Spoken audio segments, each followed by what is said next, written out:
This podcast episode was made possible in part with support from Sacred Rights, a project funded by the Henry Luce Foundation and the E. Rhodes and Leona B. Carpenter Foundation and hosted by Northeastern University. Sacred Rights is a project that supports public scholarship on religion and provides resources and networks for scholars of religion committed to translating the significance of their research to a broader audience. I recommend you learn more about Sacred Rights on their website at sacred-rights.org or find Sacred Rights on Twitter at sacred_rights.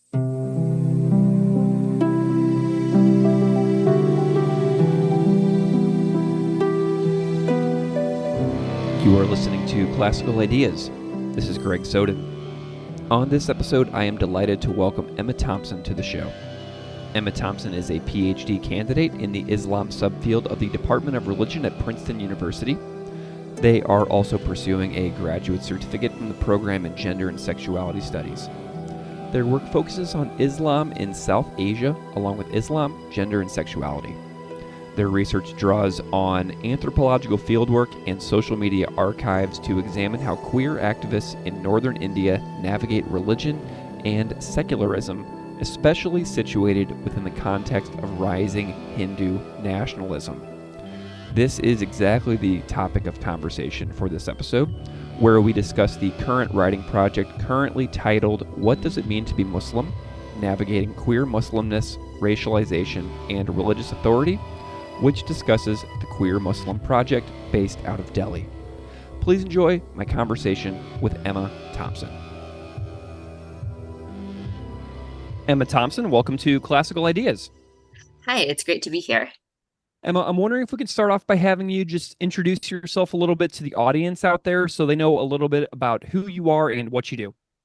Yeah, so hi, I'm Emma Thompson, and I'm a scholar of Islam, gender and sexuality, South Asia, and secularism. My current project works with queer activists in northern India and asks what work religion and secularism are doing in their activism. Wonderful. I know that you are currently a PhD candidate at Princeton University. I would love to know a little bit about your pathway into sort of finding yourself as an academic. Tell me a little bit about some of the stepping stones along the way that helped you kind of find yourself, figuring out who you are as a scholar and an academic over the last several years. Yeah, I think like a lot of us, I didn't enter undergrad thinking I was going to be a religion major. I thought I was going to be a math major. Hmm. Um, and then during my first year, I happened to take a course on Buddhist ethics with Dan Kent.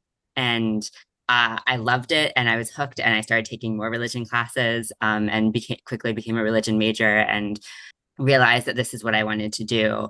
In terms of more specifically, my interests in Islam in South Asia, and particularly in India, which is where I focus in South Asia, developed through a number of pathways, but in large part after reading Is Critique Secular, which is a conversation between Atala al-Assad, Saba Mahmood, Wendy Brown, and Judith Butler. That really cemented my interest in secularism. And it turns out that secularism studies and Islamic studies have long been pretty intertwined for a number of reasons, including the fact that often secularism, particularly, although not exclusively in the US and Europe, has been defined against Islam. And then I also am really interested, right? So India is the world's largest democracy and also a secular country. Since the 1970s, it's been officially secular. It was added to the constitution in the 1970s, and secularism was important even before that. But India's model of secularism is quite different in many ways than the model of secularism that we're used to in the United States.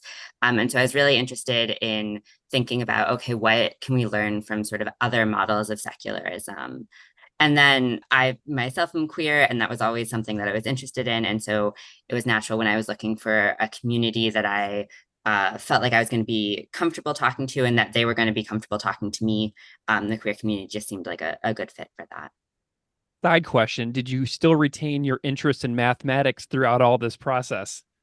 I am interested in math, although it doesn't really feature into my research very much.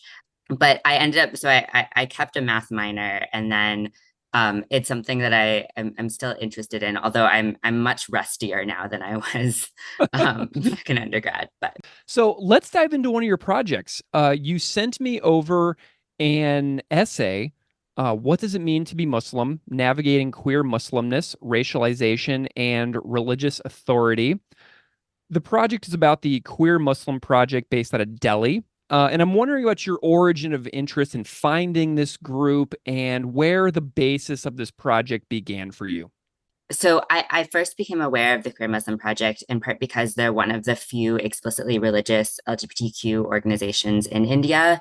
And as far as I know, the only Muslim one. I originally found them on Instagram, like mostly out of personal interest. Like I was at this point, I knew that I was interested in looking at India, or at least South Asia broadly. And I was just sort of seeing what was out there, and I found their Instagram page, and they're a fantastic organization. It's been cool because I didn't find them right when they started, but I found them, I started really following the page pretty consistently back in like 2020, early 2020. It's been interesting watching them grow too. They've expanded quite a bit. Their online following, the kind of programs that they're able to offer, all of that has expanded quite a bit in the last 4 years. When you reached out to them, were they immediately receptive to telling you about what was going on like the ground with their organization and their activism? What was that initial reach out like for you? Yeah, they were super welcoming and very nice.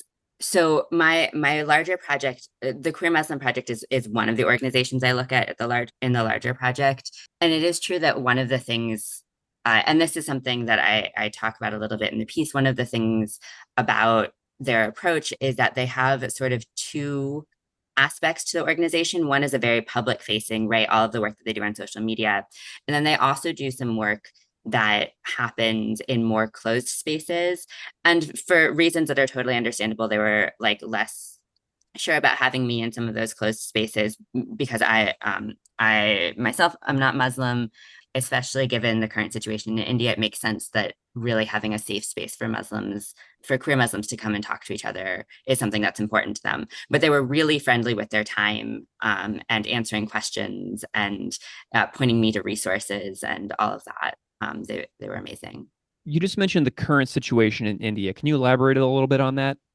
For people who haven't been following this, so there's been a sort of steady rise in Hindu nationalism, really since the 1990s. Hindu nationalism was around before that, certainly, but in the 1990s, particularly with the destruction of the Babri Masjid in Ayodhya, that really set off, I think, what has been a pretty steady rise in Hindu nationalism in India. And a result of that is that now it is often quite dangerous to just be Muslim in India. There are so many things that you could talk about with that. This happens both on large scales, right? There's lots of instances of like mob violence, but also government policy that often seems, at the very least, to turn a blind eye to that violence and sometimes even to set up the conditions that might encourage it. We see this in a lot of government policies around there recently.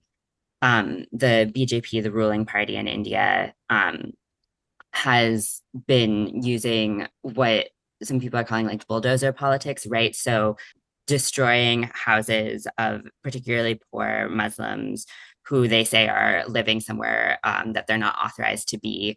But it's very clear if you look at the policy, if you look at whose houses are getting destroyed, that this is a very targeted campaign against Muslims. And that's just like one example of many of the way that Muslims have been targeted.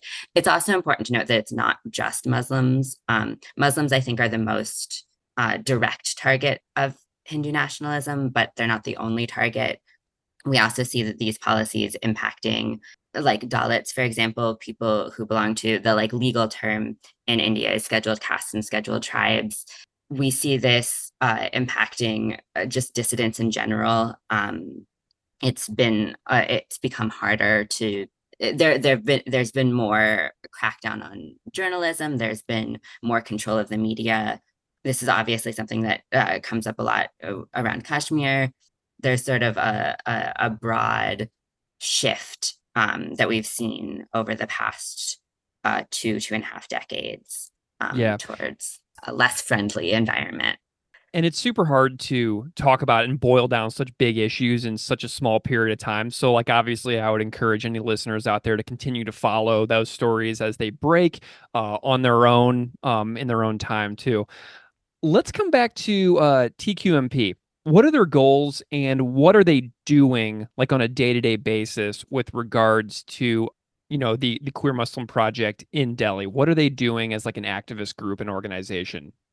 I think the best statement of their goals that I've seen comes from an interview with the founder, Rafiul Alam Rahman, in the New Indian Express in 2022, where he said the goal of TQMP is to shift queer Muslims from being characters in other people's stories to being agents of their stories.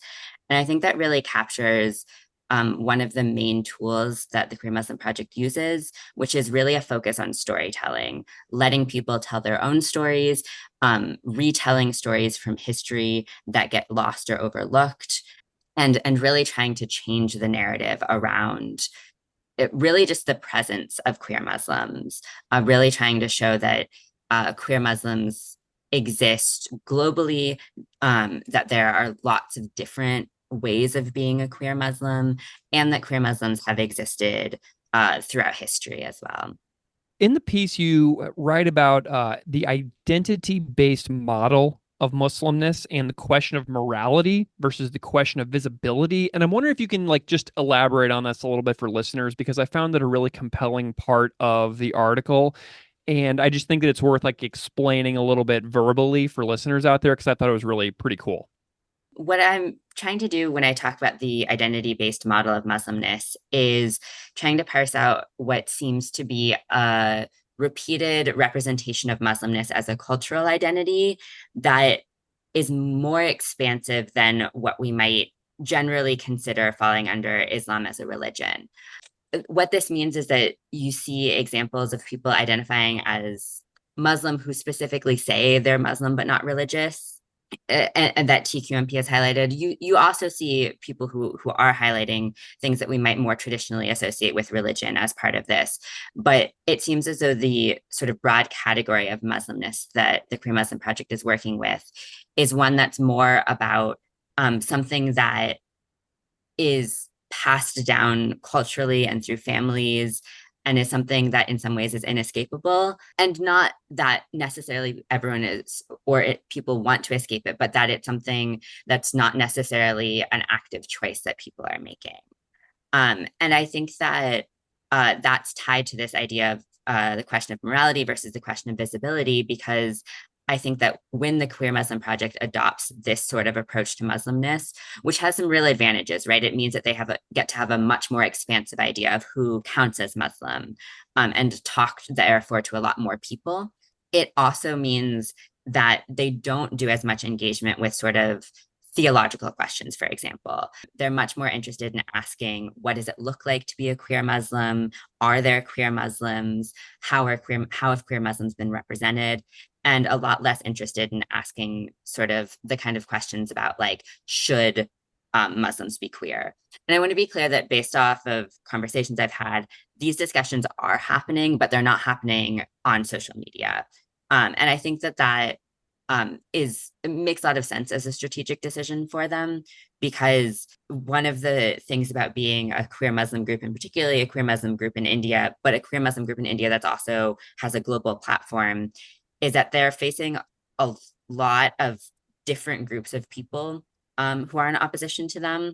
So they're facing a lot of Islamophobia, both from within India and globally.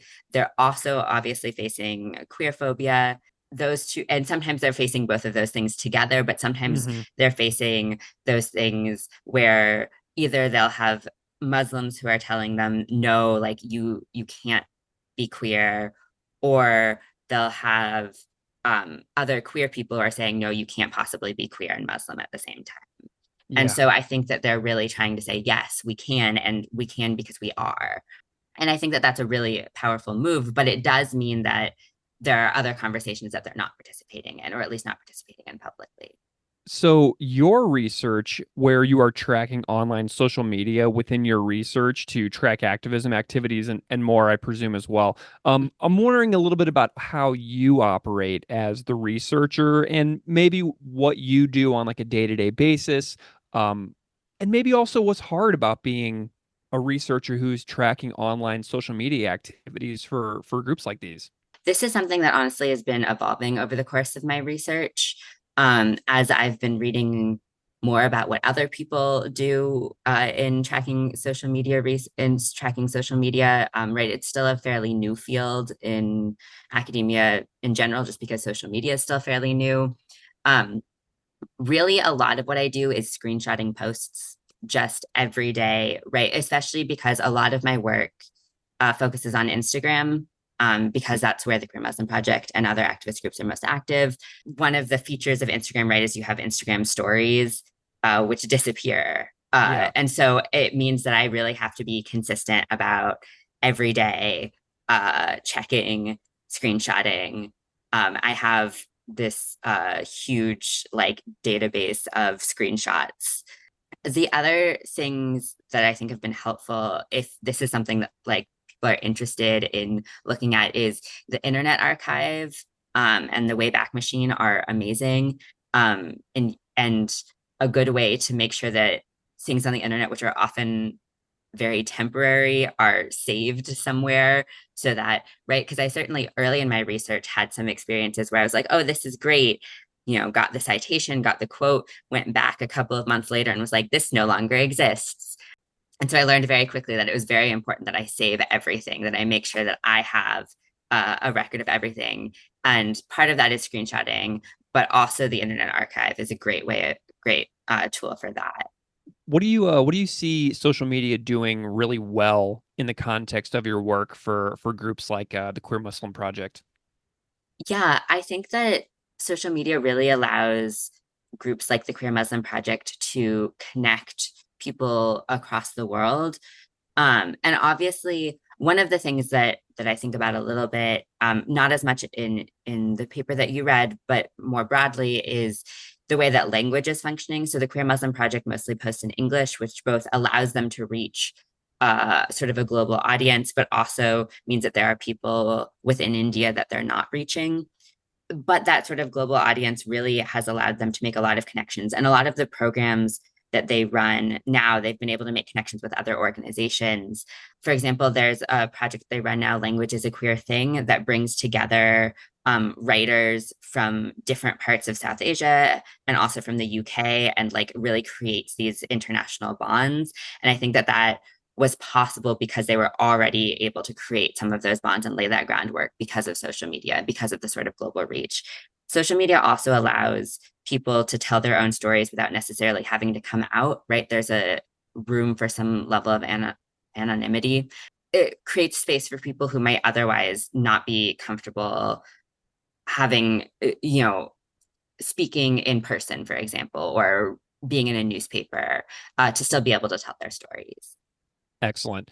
You have a section in the paper called Is Religion a Choice, which I found really interesting because so much of religious lives from religious people around the world are just inherited, however whatever family you're born into. And I'd love to hear your thoughts on that section of the paper a little bit too. Yeah, I think it's interesting that you point out that so much of our religious lives is inherited, because I think that tension between, is religion a choice or is this something that's inherited, is, I think, sort of at the heart of this paper. The question of whether or not religion is a choice is really important when we think about sort of the Protestant model of religion that you find particularly in the US. Right. So our idea of secularism, when we think about like the First Amendment, is very much based on this idea of religion being a choice, something that you freely choose, that's an individual decision. And therefore, how we think about religion is based on that. But for a lot of people, that's not actually what religion looks like, right? And that can be true both because of how they were raised, right? Because they were just raised with an expectation that this is religion. This can be true because of sort of religious teachings about what religion is, but it can also be true because of the way that religion gets racialized, right? So earlier I was talking about how um, Muslimness is often experienced as being like inescapable. Is one of the sort of ways that this is that you see this coming through in some of the stories that the Queer Muslim Project is telling.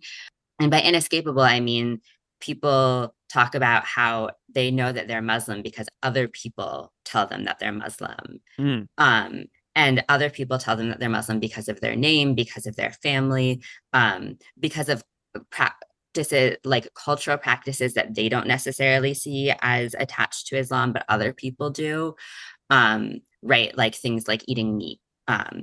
And so those sorts of things make it so that religion isn't really a choice necessarily, isn't a choice that, right, a lot of people feel like they can't choose to not be Muslim because other people will constantly see them as Muslim. And this isn't just true of Muslims. There are other sort of ways in which other religions also get racialized, but racialization of Muslims is something that happens really on a global scale and really comes into conflict with this sort of model of religion as something that you freely choose, which causes a lot of problems for Muslims in the US, and also as the US sort of exports our version of secularism internationally for people who are coming into contact with that. So you are a PhD candidate, and so obviously very early in your career and the work that you'll produce throughout the rest of your career. And you were involved in this sacred rights program about public scholarship right away, which is really cool to see. Tell me a little bit about why you are doing this public scholarship training program before you've even commenced with your PhD. I'm really, really excited that I have gotten to be a part of the Sacred Rights program. It's been tremendously helpful and amazing. I really think that public scholarship is very important thing for academics to be doing, both because I don't think it makes any sense for us to be doing this research if we're not sharing it with people. And obviously, a lot of that sharing happens in the classroom, but a lot of people don't have access to the classroom. And I think that it's important to sort of share our work more broadly. I also, particularly because I take a very ethnographic approach to my work, it's important to me. I see my work as working with my interlocutors, right? And it's important to me that my scholarship produce pieces that are accessible in ways that are useful to my interlocutors, right? It's not a collaborative project if I'm writing articles that are in journals that they don't have access to. Hmm. And so I really, I'm still very early in my journey, but I was really excited to get the chance to sort of learn the nuts and bolts of how to do public scholarship because it's something that I really see as an important part of my scholarship going forward.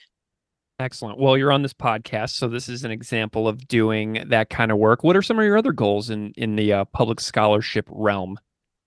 So, like I said, one of my goals is to make my scholarship accessible in ways that are useful to my interlocutors. And so I'm really hoping to try to, I've been really thinking a lot, and Sacred Rights has really helped me in thinking about how I might do that. So both thinking about trying to publish my scholarship internationally, like working with uh, newspapers and media sites in India, and also trying to write a lot of my uh, work research takes place on social media, and so thinking about how to put my scholarship back on social media in a way that makes sense and contributes to the work that my interlocutors, the tremendous work that my interlocutors are doing. Excellent. Well, tell me a little earlier you mentioned that some things in the world with regards to India and the Hindu nationalist movement are can be kind of nerve-wracking a little bit. Tell me a little bit about your thoughts on like some of the risks and some of the rewards and the responsibilities of doing this kind of work because there's a little bit of complexity there, and obviously this kind of work is not easy because you're opening yourself up to the comments of people all over the world. So tell me a little bit about your thoughts on that. Yeah, so I think um the the biggest risk I think that I'm worried about with public scholarship, and particularly with public scholarship related to my work, is right, the growth of censorship in India um puts both myself and my interlocutors at risk when particularly in talking about Hindu nationalism. A lot of the scholars that I really admire um, have faced tremendous backlash because of their work with Hindu nationalism. So, like Deepa Sundaram, for example, is a scholar that I love and has also done a lot of work in sort of preparing scholars for the backlash, but has faced a lot of backlash herself. So that's something I was lucky to have her as one of my sort of say the one of the leaders of my sacred rights cohort. And she's been amazing and very, very helpful. And so I was very lucky to be able to um, learn from her expertise in that directly. Um, but I think that despite those risks, and of course, I want to be careful because it's not just me that I'm risking, it's also my interlocutors. And so it's very important to me that I do so only in ways that where I have their permission and where they know and are prepared for what might happen. I think that the rewards hopefully outweigh that, right? I think that there's a lot of misconceptions about, for example, the idea that queerness and religion are incompatible. Mm-hmm. There's a lot of misconceptions about what secularism is and how it works and what kinds of problems it creates. There's a lot, I think, of uh, there hasn't been that much written about the intersections between Hindu nationalism and queerness, which is one of the things that I work on, and thinking about the ways in which Hindu nationalism sometimes uses claims to protection of queer people as a way to further its agenda, but also ways in which Hindu nationalists have persistently let down queer people. I hope that having these conversations and sort of increasing awareness and information is going to be helpful and is going to be helpful enough to outweigh some of those risks. What kind of projects do you have in the works that you're thinking about a lot right now? Yeah, so I am getting set to defend my dissertation this month. Congratulations. So honestly, that's been taking up a lot of my mental space right now. But one of the things that I really want to I'm looking at moving forward is I'm really interested in thinking about um, particularly trans men in India. Um, One of the things that I looked at in my dissertation was thinking about the way in which Hindu nationalists have some Hindu nationalists have used sort of the figure of the Hijra um, in in a way to create this like cultural narrative of Hinduism as uniquely tolerant, and directly in opposition to this like supposed intolerant Islam, which part of what I talk about in my dissertation is that doesn't play out in fact at all.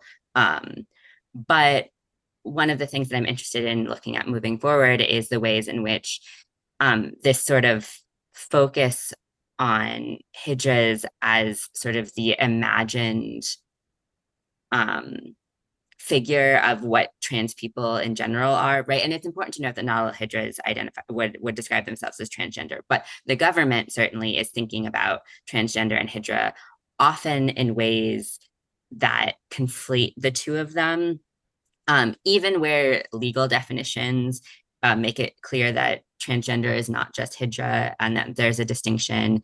Um, Speeches and a lot of policies really make it clear that that distinction is collapsed. And I'm really interested in looking at what that does for transmasculine folks in India who then really get sort of shut out of public conversation about what it means to be transgender. And so that is what I'm interested in looking at next. Wonderful. Well, Emma Thompson, congratulations on the upcoming defense for Thank you. your dissertation and PhD. I look forward to following along with your work in the future when you inevitably turn that dissertation into an academic monograph for publication. Please know that you're invited to come back on the podcast and chat about it a little more broadly. Um, is there anywhere that you would direct people's attention if they want to follow along with what you've got going on now and in the future? Yeah, so I'm still kind of starting out on Twitter, but I'm working on growing this, although also I have complicated feelings about Twitter as a platform. But Of um, course. you can find me on Twitter at Tomps off and on, ThompsOffandon. Um, but more importantly, you should follow the Queer Muslim Project. You can follow them on Instagram at the Queer Muslim Project. They're at TQMP underscore India on Twitter. And they have a website, tqmp.in. And I would really encourage people to check them out. They do some really great work. Fabulous. Well, Emma Thompson, thank you so much for coming on Classical Ideas and chatting about your work and public scholarship. It's been a pleasure. Thank you so much. It's been great. It's been great talking to you.